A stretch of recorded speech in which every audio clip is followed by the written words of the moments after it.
the angry movie nerd, and I'm pissed off. I'm pissed off. The angry movie nerd. I'm the angry movie nerd.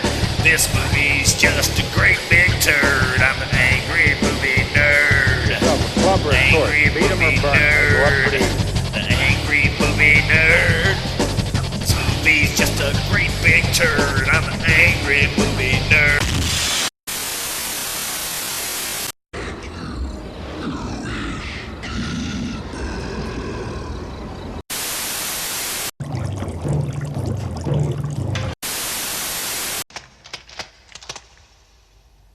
It's clobbering time.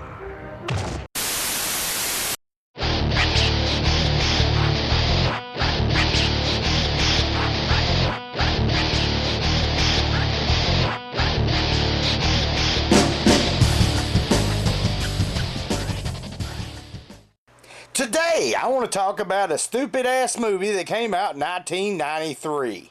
It was a first-look picture, and it was called Ticks. In another country, it was called Infested. Yeah, it's infested with a bunch of shit. Well, there is some good points about this movie, so I'm going to tell you some good points about it. But mostly, it just fucking sucks. For one, it has Seth Green, who was made famous for his Robot Chicken show on Cartoon Network's Adult Swim, and he also played a role in Stephen King's 1990 TV movie of It, which Stephen King didn't direct It. Somebody else directed It. Get it? Yeah, get it good. Also, we have Alfonso Ribeiro, or Rubiero, or whatever how you say his damn name, famous for being Carlton in Fresh Prince of Bel-Air. He likes to play a badass in this movie, apparently. He's a badass, and he says his name's Panic. We get an appearance by Clint Howard, famous little brother of Ronnie Howard. You will know Ronnie Howard from directing the movie Willow and Apollo 13, as well as he was Opie Taylor in all seasons of The Andy Griffith Show. And also, he reprised his role in the 1986 TV movie Return to Mayberry. But yeah, I'm not going to try to get too angry about this movie. I mean, it is what it is, and fuck what it was, but I don't know what they were thinking about in this movie. Anyway, pretty much it starts out, fuck, the intro to this movie, all the fucking reading all the words just to find out that it's boring as fuck. They're taking and this dude, he's like a fucking hillbilly, some type shit, or he's just inbred or something. He's played by Clint Howard. Apparently he's doing something with plants, and the plants, like, there's this gel shit coming off out of his machine, and it lands on this cocoon, which looks like a wilted up nutsack or something. And when all this stuff lands on the cocoon and stuff, apparently it seeps inside it, because later on we get to see the mutant ticks. These ticks are big. These ticks get on your dog. It's not just going to suck its blood, it's going to kill the motherfucker. And then my dogs would start barking when I'm trying to do a review. Shut up! Shut up! Well, maybe they shut up for a while. But anyway, yeah, we got Seth Green in this. He plays a character named Tyler Banks, who is like pretty much, he's fucked up in the head, supposedly, because his dad left him in the woods all by himself. Help, Dad. Daddy, where are you?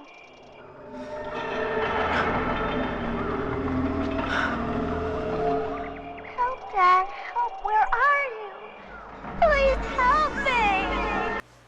Would that fucking traumatize anybody, being left in the woods all by themselves? Apparently it's fucked him up really, really fucking bad. Also, as I mentioned earlier, we have Alfonso Ribeiro, or however how you say his fucking name. I'm a hick. I'm from Knott County. I can't pronounce names good.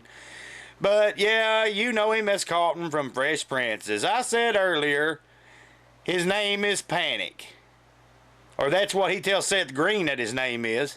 See, they call me Panic because I never do. How about you? His actual name in the movie is Daryl Lumley. Daryl Lumley.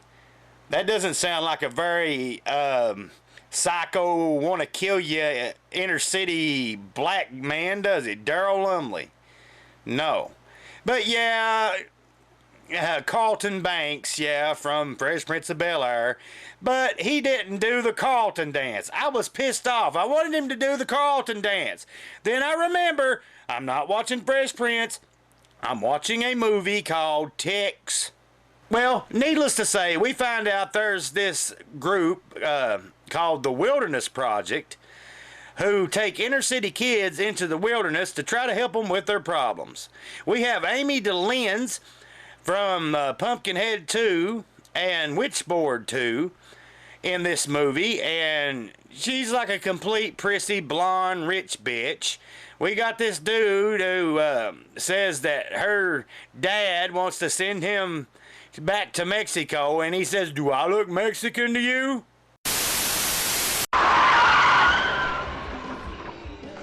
See that shit? Stops on a dime. Dee, how much this thing cost? Daddy said the IRS paid for it. Since it was so cheap, I asked the old man to buy me one too. Only if you drive to Mexico, he says, and stay there. Do I look Mexican to you? Anyway, the doctor and his little helper bring along the doctor's daughter. Well, needless to say, they decide to all go on this wilderness project trip to the woods. Well, they get a flat. Then Seth Green, or should I say Tyler Banks, which is funny, his name's Tyler Banks, and Carlton's last name was Banks in Fresh Prince. It doesn't make sense. Do you think that the fucking producers of this movie, or the director, or whoever decided, hey man, it's 1993, Fresh Prince is pretty big right now, taking off. Hey man, Fresh Prince is taking off right now. Let's name a character in our movie Tyler Banks and see if anybody notices. Well, apparently I noticed, but I'm probably the only one. Anyway, Seth Green likes to think he's a smart-ass scientific doctor or some shit because, as you will see in this following scene, there's no other way to explain it other than to show you this scene. Shit, Brute's got measles bumps. I don't think dogs can get measles. Yeah, but who died and made you Dr. Welby? Oh. There. It's a tick. Vampires of the insect world. Oh, that sucker's nasty. Great line, Panic. Marcus Welby. Who in the fuck's even heard of Marcus Welby? Unless you're like 40 or 50. Wait, I've heard of Marcus Welby. I've heard of Marcus Welby, I'm not gonna lie, but it's a stupid fucking line for a fucking movie. Why couldn't he say it, who are you, fucking Dr. Quinn, medicine woman or some shit? But no, we are greeted with the line about Marcus Welby. Well, then our little group gets to town. It's like a little hick town, you know, and they're getting out, I guess, to get, you know, food and drink stuff, take to the cabin with them, but Panic decides he's going to stay in the van because I guess he's scared of the white people because it was probably in Georgia. Not trying to be racist, but an inner city kid in Georgia, especially a black kid, yeah, they would be scared of us hillbilly hick folk, even though most of us are actually really decent, good people like myself. But he decides not to get out of the van, and he decides he's going to look through the bags, and looky what he finds. You getting out or what?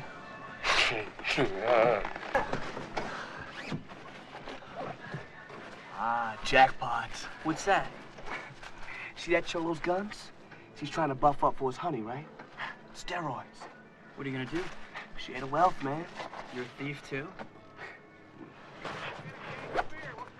Oh, party hats. Now I know where Chuck's head is at. We don't know where Chuck's head's at, but we know where it's gonna be with all those party hats, as Panic calls them, party hats. Mr. Happy Space Helmet going into undiscovered country. That's just like a fucking balloon for your dick. Hate those fucking things.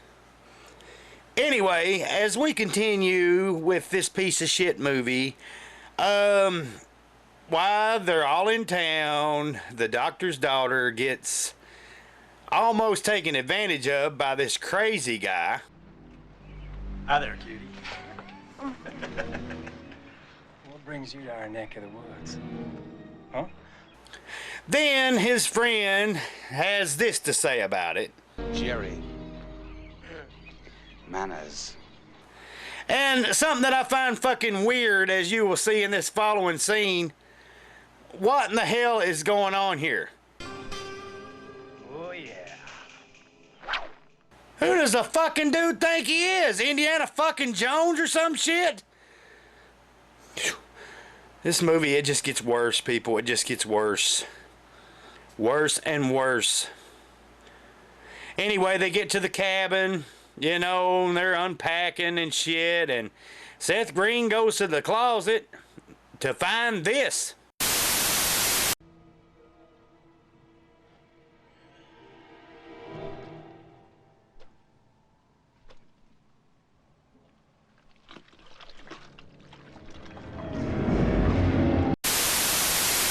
Did you see that? It's bigger than King Kong's nutsack.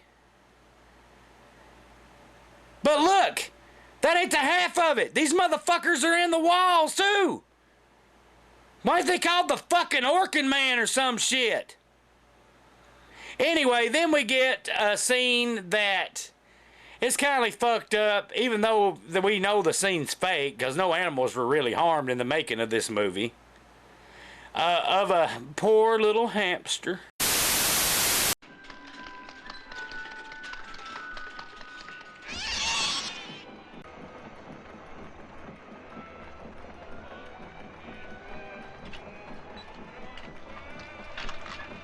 Oh. Dude, you're all messed up. Then we get one of the most uneventful deaths in a movie.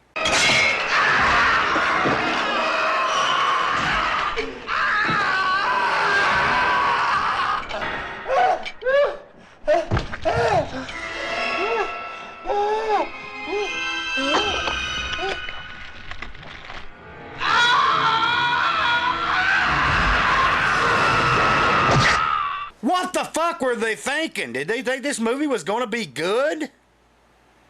Is there any redeeming quality to this fucking movie whatsoever? I'm beginning to think not. But let's continue to watch this piece of shit and we'll see if it gets any better. Then we have this boring scene of the doctor recording on a tape recorder what's been going on since they arrived at the cabin. And we get one fucking boring monologue as all this shit's unfolding, including Panic throwing an axe and destroying the camp sign. And just a bunch of bullshit pretty much. Then we end up in the woods with Tyler Banks and the doctor's daughter, whose name is Melissa, by the way. And Seth Green, who plays Tyler Banks, is fucking tripping out again, saying that he has feelings that something bad's going to happen, and then he discovers this. Wait. Don't move. Nice try. There's something on your back.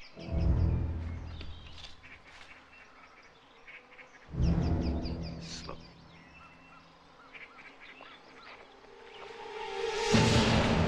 What is it? Come on, Tyler, what is it? I have no idea. Oh, Tyler, get it off now! Get it off now, Tyler! I can't get it off! Let me now, Tyler, it's hurting me! Ow!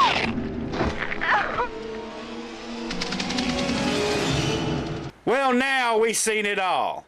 A fucking cocoon with a big ass tick in the back of it was just on her back, and when he got it off of her, it runs off scurrying into the woods. Then they run back to where apparently a picnic's going on and a cookout and try to explain that they seen this big bug in the woods and nobody wants to believe them. Then a funny line comes along, which I'm not sure how to take this line. Just don't touch it if you don't know what it is. Don't touch it, it attacked me. Now, was Holly, as her name was revealed, was she talking about Seth Green's dick? I have no clue. She said, don't touch it if you don't know what it is. So, who knows what she was talking about. But I guess she'd been touching the doctor's dick an awful lot. Which his name is Dr. Charles Danson. Let me think. Any relation to Ted Danson, who played Becker, who, if I'm not mistaken, was a doctor?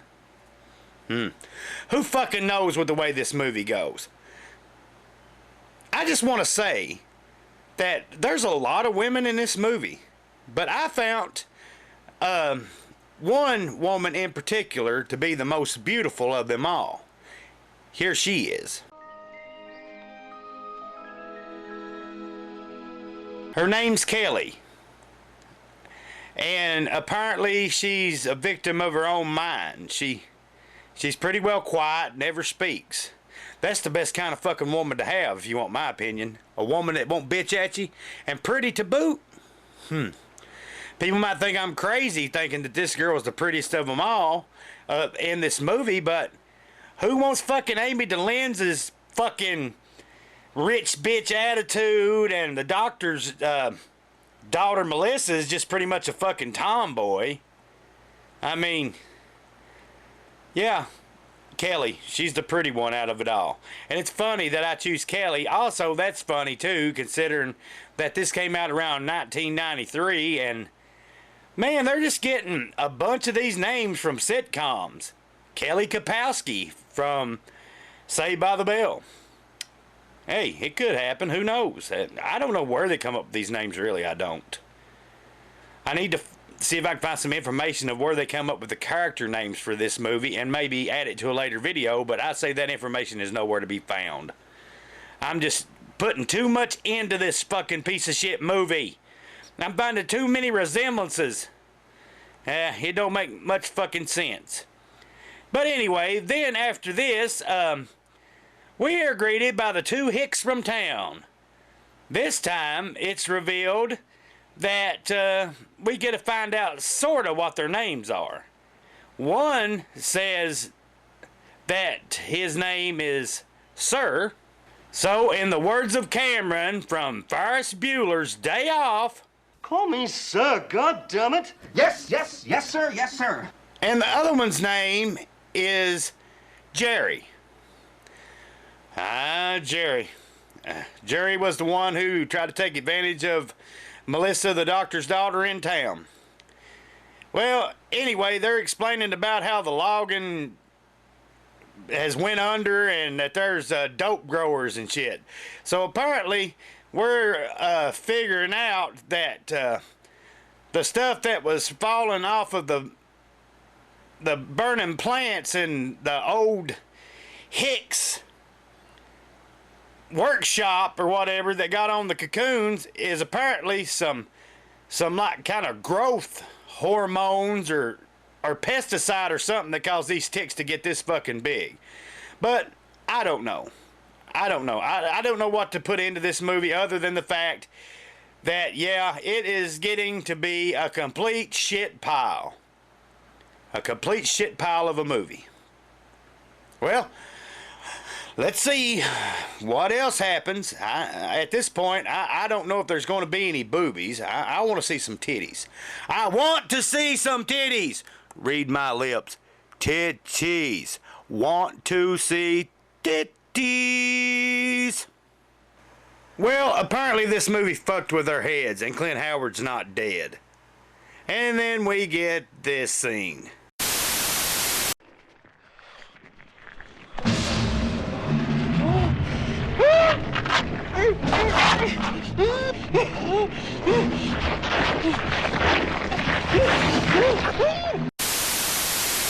Well, after that, Charles, he gets mad because he was getting some pussy.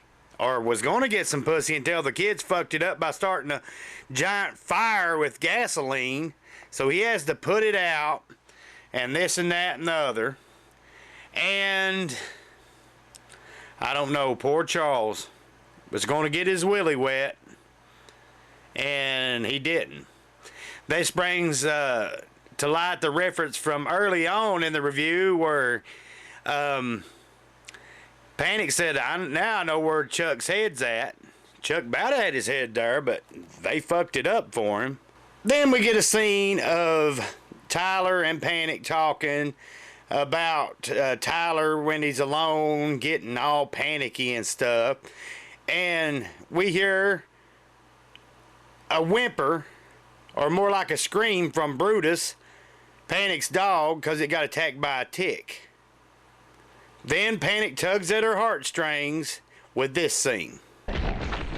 Brutus? Brutus!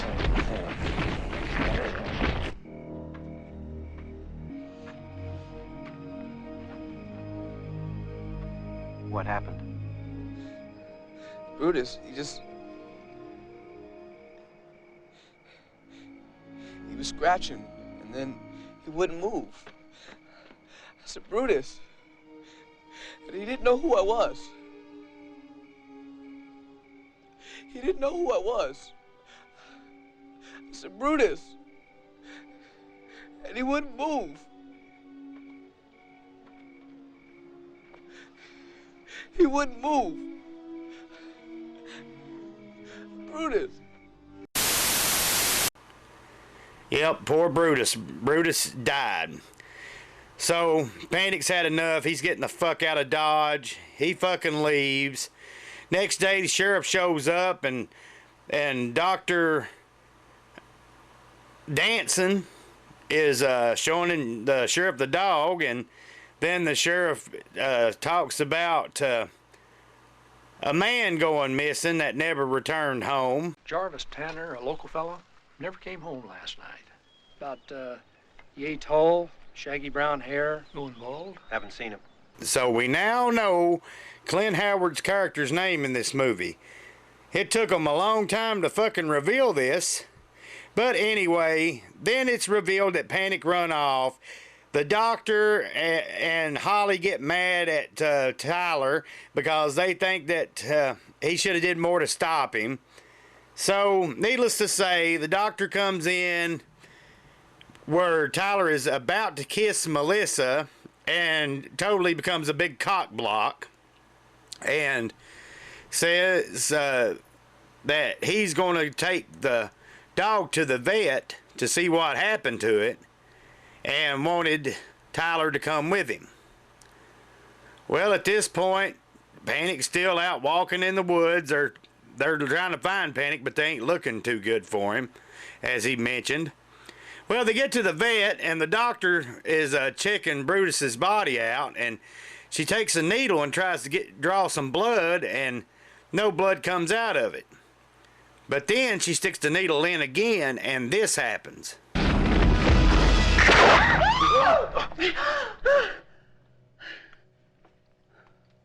Where the hell did you people come from?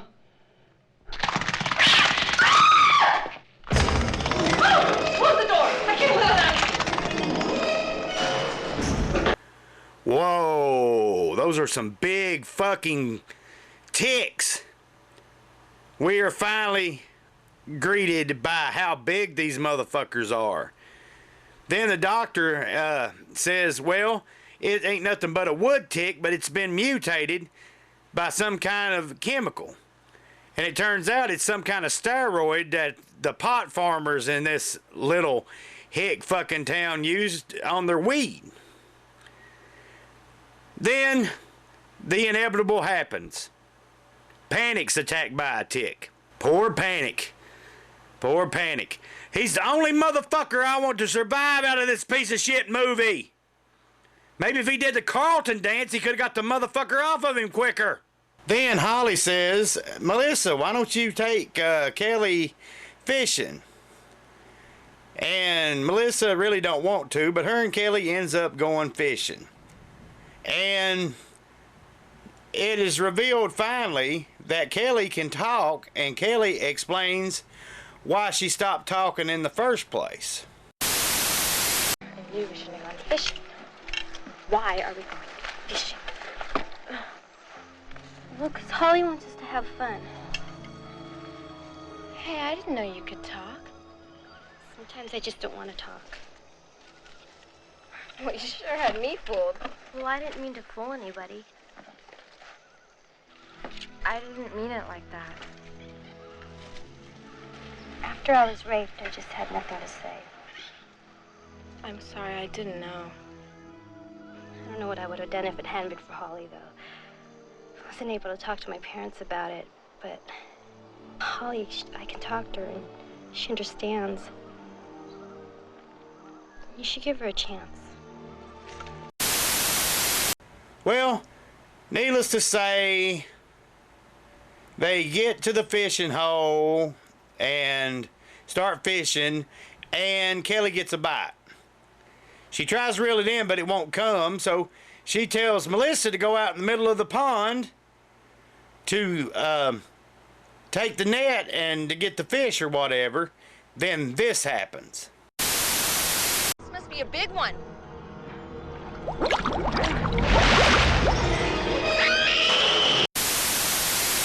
Well, apparently somebody killed the sheriff, and Melissa and Kelly find the car, or should I say the sheriff's Jeep, with a bullet hole in it, hid under a bunch of tree limbs and shit. Well, then Rome, who is the Mexican guy, and Dee Dee, who is Amy DeLenze's character, are out playing in the woods, hide and seek or some shit. She ends up in the garage or building that Clint Howard was in, and there's these huge wall of pulsating tick cocoons. Well, then she turns around and Clint Howard's there and his face is all fucked up and he's begging her to shoot him, and then he comes out with this funny line that is probably my favorite line from this piece of shit movie.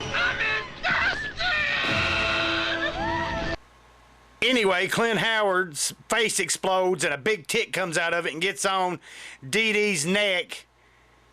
And then we cut back to Panic still in the forest, and he's all tripping out and shit and stuff because of the neurotoxin from the tick bites. And he's hallucinating that he's getting beat up by Sir and Jerry, only to realize he really is getting beat up by Sir and Jerry. And then we get another great line from this piece of shit movie. Tell me, young man, do you like me? Say, yes, sir, I'm a faggot. Yes, sir, you're a faggot. Well, Panic ends up stabbing Jerry in the leg with his switchblade and is getting away, and Jerry catches him and they end up fighting. And then here comes Sir out of nowhere with a 12 gauge and shoots this big bottle of the chemical, and it blows up, causing stuff to catch on fire, and then Sir actually shoots Panic.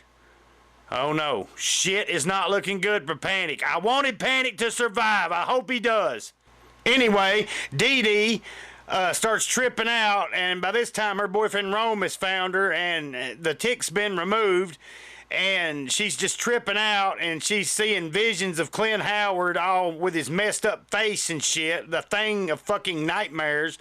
And Alex and Charles, they show up and they take her back to the cabin. But when we get back to the cabin, we realize that the fire, the huge fire that is now raging in the forest since Sir shot that big old tank of the chemical is pretty much driving the ticks out of the forest and onto the cabin. Well, needless to say, this shit cannot be getting any better. They're fucked with a capital F, I think, at this point. So the ticks keep coming out of the forest and are attacking the cabin pretty much, and then Sir shows up along with Jerry, and Jerry has these two huge ticks attached to his face, and they let him in the cabin and stuff, and you know, then we get a funny line from Jerry. Probably the funniest line Jerry has uttered in this piece of shit. Yeah, they bite like a son of a bitch. How does a son of a bitch bite? Maybe we should ask Jerry about this. Well, needless to say, Panic shows up the cabin, and Sir don't want him to let him in, but they end up letting him in anyway, and Panic has this huge tick attached to him, and Tyler gets the idea that you need to put fire to the tick, so he uses a lighter and explodes the tick. Then the inevitable happens. Poor Panic dies. May he rest in peace with his dog Brutus. Shortly after Panic dies, Tyler realizes that it wasn't the tick that killed him, it was a gunshot wound, and so it's then revealed that Sir and Jerry had killed Panic, and Jerry and Sir go off about it, and pretty much Sir demands the keys to the van. Well, somebody has to go get the van, so Sir tells Jerry that he needs to go get it, but Jerry keeps refusing, and then finally Sir cocks the gun and forces him to go get it. So then we get a scene of Jerry with a torch and his whip, and we get this scene.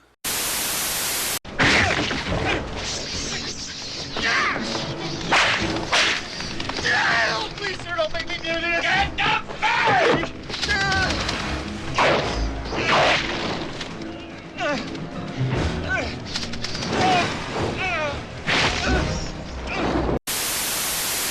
Jerry gets to the van only to be bit by a tick on the back of his neck, and then he starts hallucinating that Sir is the dead sheriff shooting at him, and runs the van into the house, hitting Sir with it.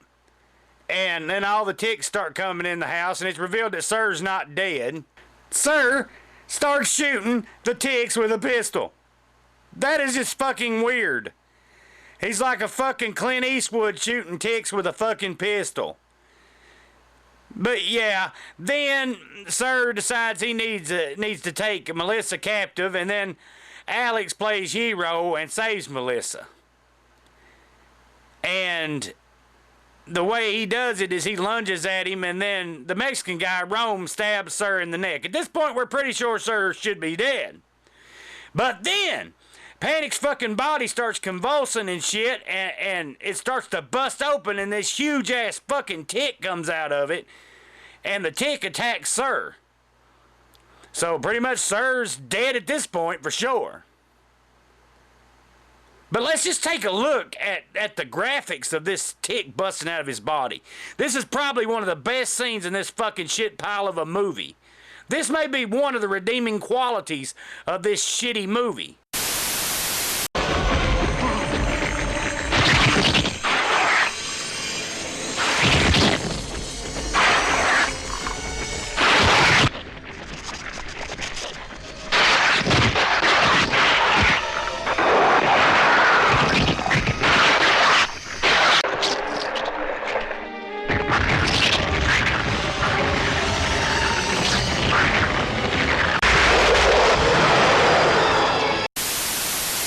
Needless to say, they all get upstairs, and Melissa uses needless to say, they all get upstairs, and Kelly comes up with an idea to grab the rope tire swing with a fishing pole, and Tyler decides he's going to swing out and try to get the van so they can get away. And he's attacked by ticks, and he lights up a broom to use as a torch to try to keep them off of him. But at this point, the huge tick has been breaking through the door, and everybody's almost out, and then Rome gets attacked by the tick. Then Tyler plays hero, climbs back up to the window, and saves Rome from the tick by using his broom torch to set the tick on fire. Then they all get out and leave in the van. And it seems like a happy ending because we see the fucking house explode and the woods just a-blazing. Well, it may seem like a happy ending, but this movie ain't over yet. Well, we get a scene of the city that they live in, and it turns out that they decided to put the van in the junkyard. And then we get the final scene of the movie.